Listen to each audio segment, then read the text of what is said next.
Então, a Remix é uma newsletter que eu fazia há algum tempo atrás. Quando eu comecei a Remix, a ideia era compartilhar coisas, principalmente de bootstrapping, que chama. De como começar novos negócios, assim. É meio que empreendedorismo e tal, só que é um empreendedorismo de uma pessoa só. Só que não tem como fugir do desenvolvimento, porque eu meio que sou desenvolvedor, né? Então, sempre teve alguma coisinha de desenvolvimento. E acho que agora vai passar a ter mais, né? Porque meu foco tá muito mais nisso do que em questões de empreendedorismo mesmo. Só que nessa edição 19, é uma edição que tem muitos links antigos, né? Durante a última edição foi em 5 de janeiro. Tem aqui, ó. 5 de janeiro de 2019. Então, nesses últimos 2 anos, eu continuei salvando alguns links. Não com a mesma frequência que eu salvava antes, mas eu continuei salvando alguns. E esses links, alguns foram de empreendedorismo, outros foram de coisas interessantes que eu fui achando assim. Então nessa daqui ainda vai ter bastante coisa do formato antigo. E nesses 2 anos muita coisa mudou, né? Há 2 anos atrás a gente sabia do Covid, mas eu acho que a gente ainda não tinha entrado em isolamento social e esse tipo de coisa assim, né? Então as nossas vidas eram bem diferentes de 2 anos atrás, né? A forma de que a gente se comunique, que interage com outras pessoas mudou muito. E como eu disse aqui, talvez as coisas nunca voltem a ser como antes, né? Mas apesar disso, foram 2 bons anos pra mim, assim. Eu cresci muito como pessoa e como profissional. E foi por isso que eu resolvi pedir demissão, né, nesse final de ano, pra eu tentar começar algo novo agora no ano que vem. E esse algo novo passa muito pela produção de conteúdo, né? E é por isso que eu tô voltando com a Remix, né? E não só com a Remix, como com as lives. Também pretendo voltar com vídeos no YouTube, produzindo conteúdo técnico mesmo. E, bom, sem enrolar mais, o primeiro link que eu postei aqui, que tava salvo já tinha um tempinho, é um artigo do Kent Dodds, onde ele fala como construir sua carreira, sabe? Então ele chama Intentional Career Building, onde ele passa por coisas como como se comunicar. Ele dá uma dica aqui de como se comunicar melhor. Ele dá essa dica aqui de Double Dip. Basicamente o que ele está querendo dizer aqui por exemplo, se um colega de trabalho seu teve alguma dúvida no trabalho, você ajudou ele a resolver aquilo, ou mesmo você aprendeu alguma coisa nova no seu trabalho, ele fala para você compartilhar isso de forma pública. Você expor as coisas que você está experienciando de forma simples assim, que é uma dica bem legal. Com relação à comunicação, o que ele tinha dito, eu acabei não explicando direito o que era, né? Mas o que ele tinha dito é que comunicar suas conquistas é importante, né? Você não precisa ser um otário, né? Na hora de compartilhar as coisas, ou ficar se vangloriando e tudo mais. Mas é legal você compartilhar suas conquistas, né? Que isso vai ajudar as pessoas a valorizarem o que você tá criando, ou valorizar você, né? No final das contas, né? Essa questão do Double Dip aqui, né? De compartilhar publicamente, realmente é bem learning public, né? Bem parecido com isso mesmo. Mas eu acho que vai um pouco além do learning public, né? Porque o learning public tudo que você tá aprendendo você vai compartilhando. E o que ele tá falando aqui aquilo que você às vezes está ensinando em um contexto privado, é legal você compartilhar publicamente também. Então, ele fala aqui, né, de fazer um GIST e mandar tanto pro seu colega de trabalho quanto no Twitter. Outra coisa que ele fala é pra gente criar valor, né, e não spam. E aí ele fala, né, que leva bastante tempo, assim, para as pessoas perceberem a gente, né, a nossa presença e tudo mais. Principalmente quando a gente tem só alguns seguidores no Twitter, né, e outras plataformas, assim. Às vezes as pessoas estão na ânsia de compartilhar as coisas que elas estão produzindo e elas ficam mandando pra todo mundo o tempo todo, né, e isso é chato. Uma outra coisa que ele fala é pra você ser dono do seu próprio conteúdo, né? O que ele tá falando aqui basicamente é pra não usar um Medium da vida, um WordPress, pelo menos não no domínio do WordPress, mas você ter, tipo, o seu próprio link, né? Ele fala isso mais pra criar uma marca mesmo em torno de você, assim. Acho que não criar um castelo no terreno dos outros é um bom resumo. Porque sei lá, o Medium pode, por algum motivo, mudar as regras dele, as diretrizes, e aí você não vai ser mais dono do seu conteúdo, né? Na verdade, você vai ter que repostar ele e tudo mais. Então, quando você é dono daquilo, você tem mais controle, né? Sobre o que você pode fazer e tudo mais, né? E tem a questão da marca também, né? Da personal branding. Aí ele fala de timing, né? E aqui basicamente a gente tá falando que dependendo do horário que você posta alguma coisa, que você compartilha algum conteúdo, isso pode mudar quem vê esse conteúdo, né? Bom, se você tá produzindo conteúdo, querendo construir sua carreira em torno disso, né, das pessoas te enxergarem, você vai ter que encontrar os melhores momentos para compartilhar o conteúdo com elas. Isso é meio complicado porque você vai ter que testar, né? O que vai funcionar melhor. Por exemplo, essa live aqui agora num sábado falando de uma coisa diferente do que as outras lives que eu fiz tiveram, né? É um teste. Pode ser que dê bom, pode ser que dê ruim. Vou continuar por algumas semanas para ver se é o tipo de conteúdo que as pessoas gostam e tal. Mas em resumo é isso, né? Tipo, tem que descobrir os melhores momentos, né, para compartilhar as coisas. E ele fala de consistência também, né? E aqui inconsistência é justamente o motivo pelo qual eu falei que eu vou continuar durante algumas semanas. Não adianta eu fazer uma vez, esperar resultado já direto, porque ele não vai vir. O resultado ele vem do esforço, né? Da repetição daquilo. Eu não tô falando esforço por esforço, sabe? Não, é tentar melhorar sempre a cada vez e tal. Mas você precisa ter consistência, né? Então, por exemplo, nas lives, toda terça e quinta, eu vou estar fazendo alguma coisa de código. E todo sábado eu vou estar fazendo esse Remix Weekly em vídeo aqui.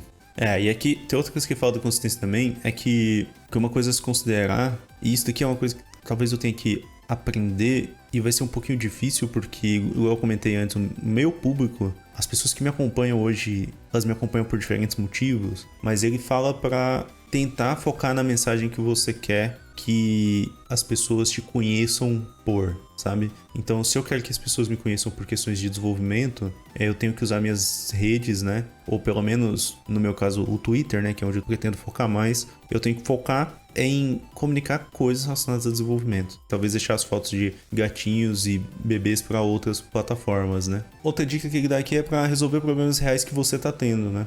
Eu dei aula de programação durante algum tempo, né? E sempre tentava passar isso, assim. Por exemplo, no último curso de Ionic que eu fiz, eu mudei um pouco a metodologia para ver se o pessoal engajava mais, né? E basicamente tinham 3 grupos e cada grupo ia desenvolver qualquer aplicação, o que eles quisessem fazer. E aí uma das dicas foi essa, né? Tentar desenvolver alguma coisa que fizesse sentido para eles, assim, que fosse um problema que eles tinham e que ia ajudar eles de alguma forma. E foi legal, assim, porque eu não propus uma coisa para eles fazerem. Eles decidiram o que eles iam fazer. Uma outra dica aqui que o Kenty Dodds dá é para ser paciente, né? Tudo leva tempo, cara. Construir qualquer coisa leva tempo. Principalmente coisas que vão durar, assim.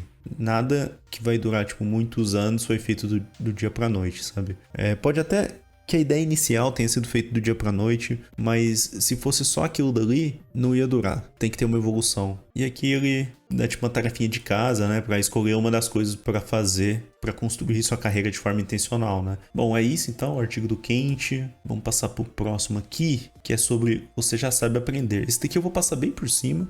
Ele não tem tópicos especificamente, mas o Jefferson aqui ele comenta que a gente já sabe aprender, né? Tipo, quando a gente é criança, a gente aprende a falar, a gente aprende a andar, a gente aprende coisas sobre o mundo a partir da observação, da tentativa e do erro. É basicamente isso. Então, você observa seu pai, sua mãe, seu irmão fazendo alguma coisa, e aí você tenta repetir aquilo. E aí quando você tenta repetir, você vai errar, e você tenta de novo, e de novo, e de novo, e de novo, até você acertar, e assim você vai aprendendo, sabe? Então, em resumo, é isso, assim, ele fala que a gente já sabe aprender, a gente como seres humanos já sabemos aprender, mas às vezes a gente tem um pouco de dificuldade, sabe? De estudar uma coisa nova, aprender uma coisa nova. A gente, como sociedade, desmotiva muito as pessoas que erram, assim, sabe? Em vez de reconhecer que o erro faz parte do processo de aprendizagem. A gente tinha que valorizar mais o erro, sabe? Não o erro, mas o aprendizado que vem a partir do erro. Entender que a gente precisa do erro para continuar seguindo, né? Errar é normal, tipo, voltando à questão de quando a gente era criança, para aprender a andar, a gente caiu muitas vezes antes de aprender. Então, a gente tem que aceitar o erro. Esse outro artigo aqui, ó, é bem legal também. Que ele fala para colocar o usuário em foco, mas não ignorar todo o resto, né? E aí, o moço aqui, o Guilherme Ponce, ele fala que ele tava numa reunião, Bom, é um tipo de reunião lá da empresa dele. Em algum momento, um dos colegas falou o seguinte: você não pode construir algo pensando em ganhar dinheiro. Só que, tipo, como assim você não pode construir algo pensando em ganhar dinheiro, sabe? Se você tá numa empresa, a empresa só existe com o propósito de ganhar dinheiro. E eu não tô falando ganhar dinheiro no sentido de, vamos explorar o mundo e tudo mais. Não, é mais uma questão do tipo, a gente precisa do dinheiro para pagar os funcionários, pra gente continuar crescendo e tal. Talvez uma frase mais correta seria, você não pode construir algo só pensando em ganhar dinheiro, né? Então, o que é melhor para a empresa é esse business goals aqui, né? Os objetivos da empresa. Mas que o produto ideal, ele tá aqui no meio, né? Ele contempla os objetivos da empresa, mas ele contempla também ele contempla também as necessidades do usuário, né? Então, aqui ele fala, né, que empatia não é só pelo usuário, né? Você tem que ter empatia com as partes envolvidas, né? Então, qual o impacto do produto para o usuário e para o negócio? O que define sucesso do produto na perspectiva do usuário e na perspectiva do negócio? Quem ou o que vai ser impactado pelo projeto produto? Como? O que é viável de construir baseado nas restrições e limitações? Essa última pergunta aqui, inclusive, a gente no desenvolvimento, a gente leva muito isso daqui em consideração, né? Muitas vezes a gente faz o que dá e não o que é melhor para o usuário e tal. A gente tenta fazer o que é melhor para o usuário, mas a gente tem muitas restrições, né? Às vezes tecnológicas ou de tempo e tudo mais, então a gente faz o que dá e depois melhora. Então, basicamente, qual que é esse diagramazinho aqui, ó? Que as ideias boas, né? Elas são a junção entre as necessidades do negócio, as necessidades do usuário, as necessidades do negócio e o que é tecnicamente possível. Quando essas três coisas elas se encontram, boas coisas, boas ideias aparecem, sabe? Mas é isso, é um artigo legal também. Recomendo a leitura. E ele é curtinho, né? Comparado com os outros, 3 minutinhos de leitura, os outros são maiores, né? Esse daqui é um vídeo, a gente pode assistir ele aqui se vocês quiserem, mas basicamente ele fala sobre solidão. Não lembro por que eu salvei ele, tá? Mas eu salvei ele tem bastante tempo, assim, e quando eu tava olhando os links que eu tinha salvo aqui, depois de 2 anos de pandemia, eu percebi que esse vídeo faz muito sentido, né? Hoje em dia, assim. Então, após assistir o vídeo novamente, me veio a pergunta, né? Como nos reconectar com as pessoas, né? Talvez a gente tenha se afastado de algumas pessoas durante essa pandemia por causa das limitações, né? Que foram colocadas mesmo. Eu sei que eu criei muitas novas conexões durante esse período, mas ainda assim, esse foi um vídeo que me fez refletir bastante. Essa outra recomendação aqui, ó, é de uma ferramenta que é basicamente uma coleção de ilustração, né? Então, às vezes você vai precisar de algum personagem para alguma coisa que você está fazendo, isso aqui é legal. Então, isso daqui é gratuito para uso, tanto pessoal quanto comercial, sobre a licença de Creative Commons, que é uma licença bem legal. Então, tem como você vir aqui e pegar os pips e usá-los. E tem bastante ilustração, é bem diverso. Parece bastante os do Notion mesmo, realmente. Olha, inclusive aqui, ó, tem bastante acessibilidade, né? Na verdade, inclusão, né? Se for para pensar. Tinha uma pessoa ali com a perna protética, que tem cadeira de roda, cadeirante, né? Então é bem interessante. Uma coisa legal dessa coleção é que tem como você combinar as partes, sabe? Para criar novos pips. Isso é bem legal. E a última coisa que eu coloquei aqui, nem sempre nas edições da Remix eu recomendo seguir alguém, mas às vezes eu recomendo, e nesse caso específico eu recomendei seguir o Harris Heller, que basicamente é um youtuber e streamer que, quando ele tá streamando, muitas vezes ele tá jogando só e tal, mas no YouTube especificamente ele ensina coisas do YouTube, assim, tipo, como crescer no YouTube, ou como melhorar seu conteúdo tecnicamente. Essa playlist que tá tocando agora, inclusive, é de um projeto dele chamado Stream Beats, que basicamente são músicas sem copyright para colocar na stream. Tem, sei lá, deve ter mais de 1000 músicas nisso aqui já, então é bem legal. E é isso, assim, ele é uma pessoa que, se tem alguém aqui que tá buscando aprender coisas sobre o YouTube, ou como crescer, o que dá para fazer para ganhar mais dinheiro e tudo mais, ele é uma boa recomendação. Não só no YouTube, como nas streams. Eu acho que, inclusive, ele foca mais em streams do que no YouTube. Ele dá muito mais dicas de streams do que de YouTube. É porque, pra ele, e não é só pra ele, assim, a Twitch é um lugar muito ruim de você ser descoberto, né? Se a gente abrir aqui a Twitch agora, tipo, o que ela normalmente recomenda aqui na front page são pessoas que você já viu ou coisas que são populares, né? Então ela ajuda só as pessoas grandes a crescerem, né? Então os pequenos são muito difíceis, né? E aí o que ele fala no YouTube dele, no canal dele, é que para você crescer, você precisa se divulgar de outras formas. E ter um canal do YouTube é uma forma de se divulgar, assim. Ele é um cara legal para seguir, então, por causa disso, ele dá várias dicas lá. E é isso. Era esse o conteúdo que eu tinha planejado para a live hoje. Bem tranquilinho. E aí, o que vocês acharam? Vocês curtiram o conteúdo, as paradas aqui, os links que eu mandei? Semana que vem vai ter mais e aí já vai ser uns links mais recentes. Aí agora sim, esse tipo de conteúdo aqui, né, que é... Basicamente eu tô sendo um curador, né? Eu tô compilando alguns links, alguns conteúdos e tô trocando uma ideia com vocês. Eu senti que quando eu fazia a newsletter antes, né? Eu fiz durante boas semanas ali em 2018. Eu não tinha um feedback das pessoas, se aquilo tava legal, se aquilo não tava legal, o que eu podia melhorar. E aí me veio a ideia de voltar com ela, mas tentando trazer esse conteúdo em vídeo, assim, pra tentar trocar ideia mesmo com o pessoal, sabe?